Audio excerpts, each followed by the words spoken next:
everyone, talking about White Sandalwood by Goldfield and Banks. The notes in this are sandalwood, thyme, amber, rose, pepper, and saffron.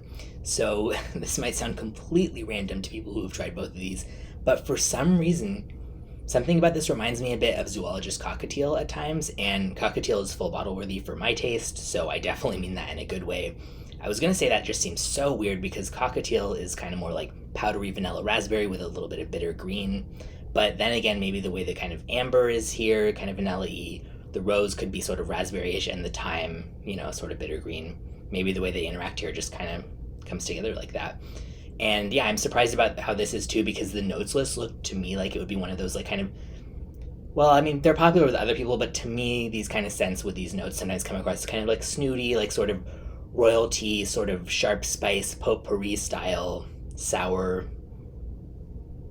whatever, like, yeah, just very maybe expensive smelling and stuff, very niche smelling, but just not my type of thing. But for me, I think this smells good, but it seems to be very like hit or miss for people. A lot of people seem to get lots of like sourness and medicinal aspects, especially in the opening. For some reason, I just don't get that. Maybe it comes out more with their skin chemistry, but the rose is a bit syrupy at times here to me, but for some reason I just really like this a lot more than I usually do, because I really do not like rose normally, because it just gets kind of raspberry-ish to me.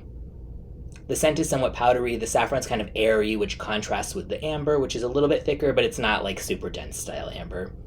Weirdly, I actually don't notice the sandalwood that much here. I mean, obviously there's got to be a lot of it with that being what the name is based on, and yeah, there's definitely, it's in here, but there's like that smooth woods vibe, but it's not what I would smell normally, be like, oh, that's sandalwood. And normally I don't even like Australian sandalwood that much, which is the kind that this is.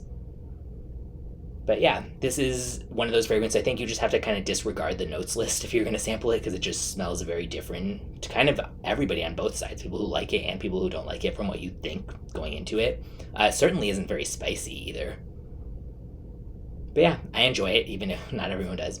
Unisex, moderate longevity and projection, and goes for $185 for a 100 milliliter, and I'll link in the description where you can check it out.